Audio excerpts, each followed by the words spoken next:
శ్రీ గురుభ్యో నమ. శ్రీమాత్రే నమ. ఆదిత్యాయ చ సోమాయ మంగళాయ బుధాయ గురుశుక్ర శనిభ్యే రాహవే కేతవే నమ.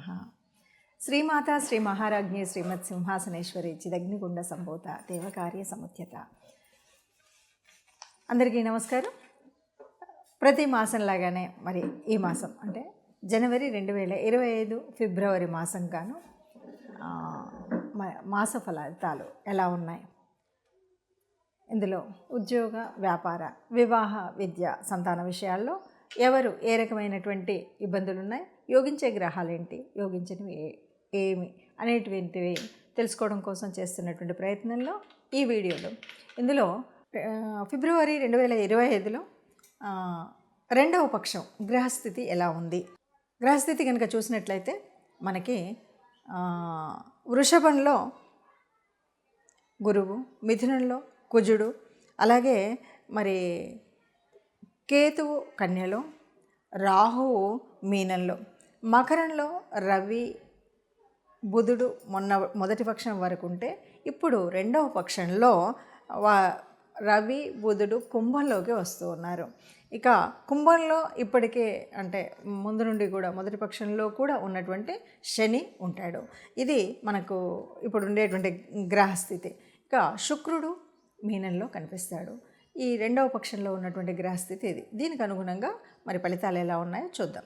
2025 ఫిబ్రవరి మాసంలో రెండవ పక్షంలో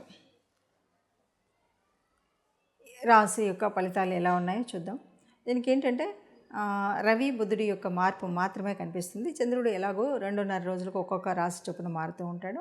ఇలా మారుతూ ఉన్నప్పుడు మరి ఒక్కొక్క రాశికి ఎలా ఉందో చూద్దాం. తదుపరి రాశి కర్కాటక రాశి. కర్కాటక రాశి వారికి 2025 ఫిబ్రవరిలో ఎలా ఉంటుంది అంటే, మీ రాశ్యాధిపతి ఎక్కడున్నాడు? కర్కాటక రాశిపతి రాశి అధిపతి చంద్రుడు. చంద్రుడు 2.5 రోజులకు ఒకసారి మారినప్పటికీ ఈ మొదట్లో ఎట్లా ఉంటాడు? శనితో, ఆ తర్వాత రాహుతో కనిపిస్తున్నాడు. అంటే ఈ రెండింటితో ఉండడం వల్ల మొట్టమొదటి అంటే ఈ నెల యొక్క ప్రారంభంలో మీరు ఏదైనా పని చేసేటప్పుడు, ముఖ్యంగా పని అనే కంటే కూడా ఎక్కడైనా నీళ్ళకి సంబంధించినటువంటి చోటుకు వెళ్తూ ఉంటారు కదా. అంతెందుకు కుంభమేళా ఉంది కదా అని వెళ్తున్నాం అనుకోండి, ఆ నీళ్ళ దగ్గరికి వెళ్ళినప్పుడు కొద్దిగా జాగ్రత్తగా ఉండాలి, అప్రమత్తతో ఉండాలి. అక్కడ మనకు కొంచెం ఇబ్బంది కలిగేటువంటి స్థితి ఉంటుంది. ఎప్పటి వరకు అంటే ఈ చంద్రుడు కదిలిపోయే వరకు మాత్రమే. ఎందుకంటే శనితో చంద్రుడు ఉన్నా, రాహుతో చంద్రుడు ఉన్నా ఈ ఇబ్బంది కనిపిస్తుంది. ఇది మనకి మొదట 2.5 రోజులకు ఒక రాశి మారుతూ ఉంటాడు కాబట్టి ఒక 5 రోజులు వరకు ఈ ఇబ్బంది ఉంటుంది. దాని తర్వాత బాగుంటుంది. కాకపోతే ఈ 5 రోజులలో తగు జాగ్రత్తగా ఉండి నీటికి సంబంధించినటువంటి విషయాల్లో దూరంగా ఉన్నట్టయితే బాగుంటుంది. కాస్త అలాగే ఒప్పందాలు ఏవైనా ఉంటే, అలాగే ఇంకొకసారి కొన్నిసార్లు ఏంటంటే ఒప్పందాలు అంటే ఏంటి, ఏవైనా సరే మనం రాసుకున్నటువంటి పత్రాలు అవి ఉంటాయి. వాటిలో కొన్ని ఇబ్బందులు అలా కాదు ఇలాగా ఇదేదో మార్పులు ఇట్లా ఉంటాయి. వీటితో పాటు కొన్నిసార్లు ఏమవుతాయంటే కొన్ని మనము రూమర్స్ వింటుంటాం. అంటే అది నిజమనుకొని దాంట్లో పెట్టుబడులు పెడుతూ ఉంటారు. ఇవాళ రేపు వచ్చినటువంటి మనం ఫోన్ల ద్వారా జరిగేటువంటి అన్ని స్కామ్స్లలో ఇరుక్కునేటువంటి అవకాశం ఉంది. అదేదో డబ్బులు ఎక్కువ వస్తాయనో, లేకపోతే దీనివల్ల ఏదో అవుతాయని కొన్నిసార్లు వస్తువులు కూడా కొంటుంటాం. తీరా ఇంటికి వచ్చిన తర్వాత చూస్తే కానీ ఆ వస్తువు అసలు 10 పైసలకు కూడా విలువైంది కాదు. దానికి ఎన్నో వేలు పెట్టుకుంటుంటాం. అలాగా మనము అనవసరంగా ఇబ్బందులు పడేటువంటి స్థితి ఉంది కాబట్టి జాగ్రత్తగా ఉండాలి. అంతకుమించి ఇంకేం లేదు. అలాగే వీటి వల్ల ఏంటంటే తప్పుదోవ పడుతుంటాం. అక్కడ ఎవరో ఏదో చెప్తారు, అక్కడ ఉన్న భూములకు రేపు ఏదో చాలా మంచి ధరలు పలికేటువంటి అవకాశం ఉంది, ఇప్పుడు కొనేస్తే రేపు ఆ తర్వాత అది ఒక్కడ కూడా అడ్డికి బావసేరు కొనేటువంటి పరిస్థితి ఉండదు, అక్కడ పెరిగేదలే ఉండదు. ఇలాంటి వాటికి అవకాశం ఈ నెలలో ఉంది కాబట్టి ఇలాంటి పనులు ఏది చేసినా కూడా జాగ్రత్తగా ఉండాలి, ఆలోచించి చేయాలి. ఇక శుక్రుడు భాగ్యస్థానంలో ఉన్నాడు కాబట్టి మరి ఏంటి బెనిఫిట్ అంటే, ఇక్కడ ఉన్నత విద్య, హయ్యర్ ఎడ్యుకేషన్స్కి వెళ్ళే వాళ్ళకి మాత్రం మంచి అంటే కాలేజీలో కానీ వీళ్ళు చదువుకునేటువంటి చదువులో కానీ అన్నీ మంచి బెనిఫిట్స్. ఏదైనా మనకి స్కాలర్షిప్స్ ఇలా ఉంటాయి కదా. ఏ రకంగా అయినా ఉన్నత విద్యలోకి వెళ్ళేటువంటి వారికి అన్ని విషయాల్లో సానుకూలంగా మంచి సత్ఫలితాలు ఇచ్చే విధంగా చక్కగా సాగుతుంది. అంతేనా అంటే ఎవరైనా ఇప్పటికి ఇల్లు కట్టుకున్నారు, ఇల్లు కట్టుకున్న వాళ్ళు 2 అంటే ఒక ఇంటి పైన రెండో అంతస్తులో ఉన్నతమైనటువంటి ఒక భవనం ఉన్నత స్థితిలో అనమాట పైన వేసేటువంటి అవకాశం ఉంటుంది. ఇల్లు అలా లేదు, డూప్లెక్స్ ఇల్లులు అవి కొనుక్కుంటాం కదా, 2 అంతస్తులు అంటే 2వ అంతస్తు యోగం ఉంటుంది అని అర్థం అనమాట. ఇలా ఉన్నత స్థితికి వెళ్ళేటువంటి శుక్రుడి మూలంగా ఇంటిపైన 2వ అంతస్తు వేయడం కానీ, చదువులో గొప్ప కానీ ఇవన్నీ అవకాశాలు ఉంటాయి.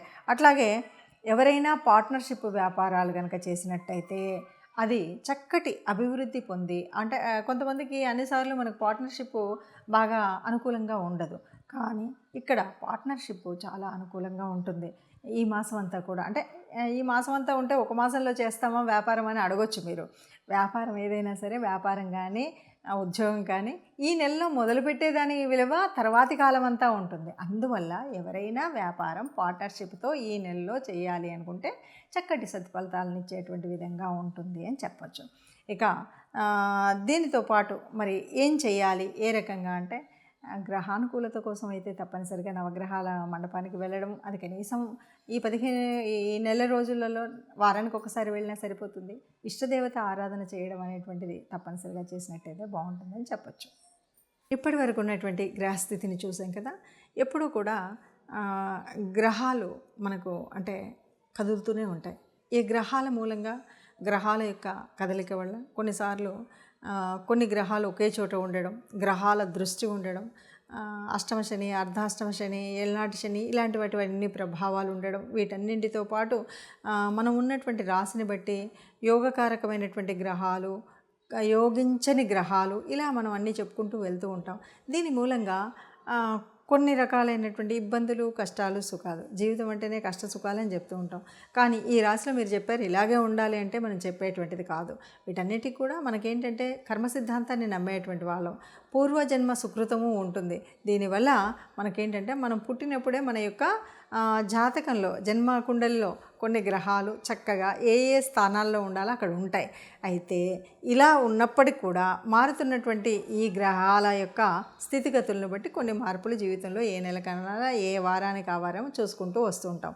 ఇలా ఉన్నప్పుడు ఎలా ఉన్నప్పటికీ కూడా మనకు మంచి జరగాలి అనేటువంటిది కదా మన యొక్క ఆశ.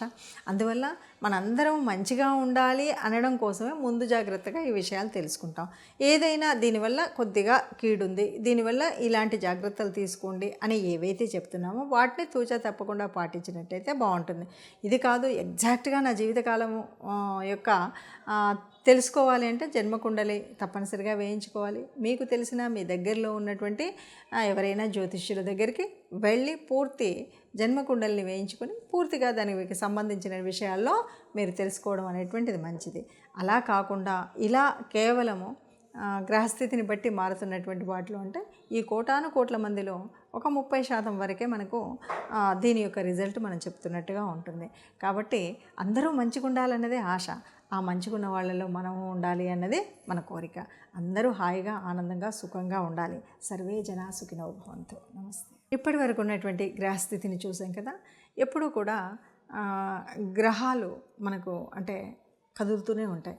ఈ గ్రహాల మూలంగా, గ్రహాల యొక్క కదలిక వల్ల కొన్నిసార్లు కొన్ని గ్రహాలు ఒకే చోట ఉండడం, గ్రహాల దృష్టి ఉండడం, అష్టమ శని, అర్ధాష్టమ శని, ఏళ్ళనాటి శని ఇలాంటి వాటివన్నీ ప్రభావాలు ఉండడం, వీటన్నింటితో పాటు మనం ఉన్నటువంటి రాశిని బట్టి యోగకారకమైనటువంటి గ్రహాలు, యోగించని గ్రహాలు, ఇలా మనం అన్నీ చెప్పుకుంటూ వెళ్తూ ఉంటాం. దీని మూలంగా కొన్ని రకాలైనటువంటి ఇబ్బందులు, కష్టాలు, సుఖాలు, జీవితం అంటేనే కష్ట సుఖాలని చెప్తూ ఉంటాం. కానీ ఈ రాశిలో మీరు చెప్పారు ఇలాగే ఉండాలి అంటే మనం చెప్పేటువంటిది కాదు. వీటన్నిటికి కూడా మనకేంటంటే కర్మ సిద్ధాంతాన్ని నమ్మేటువంటి వాళ్ళం, పూర్వజన్మ సుకృతము ఉంటుంది. దీనివల్ల మనకేంటంటే మనం పుట్టినప్పుడే మన యొక్క జాతకంలో, జన్మ కుండలిలో కొన్ని గ్రహాలు చక్కగా ఏ ఏ స్థానాల్లో ఉండాలో అక్కడ ఉంటాయి.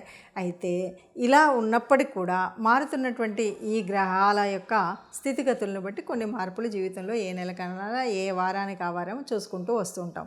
ఇలా ఉన్నప్పుడు ఎలా ఉన్నప్పటికీ కూడా మనకు మంచి జరగాలి అనేటువంటిది కదా మన యొక్క ఆశ. అందువల్ల మనందరం మంచిగా ఉండాలి అనడం కోసమే ముందు జాగ్రత్తగా ఈ విషయాలు తెలుసుకుంటాం. ఏదైనా దీనివల్ల కొద్దిగా కీడుంది, దీనివల్ల ఇలాంటి జాగ్రత్తలు తీసుకోండి అని ఏవైతే చెప్తున్నామో వాటిని తూచా తప్పకుండా పాటించినట్టయితే బాగుంటుంది. ఇది కాదు ఎగ్జాక్ట్గా నా జీవితకాలము యొక్క తెలుసుకోవాలి అంటే జన్మకుండలి తప్పనిసరిగా వేయించుకోవాలి. మీకు తెలిసిన మీ దగ్గరలో ఉన్నటువంటి ఎవరైనా జ్యోతిష్యుల దగ్గరికి వెళ్ళి పూర్తి జన్మకుండలిని వేయించుకొని పూర్తిగా దానికి సంబంధించిన విషయాల్లో మీరు తెలుసుకోవడం అనేటువంటిది మంచిది.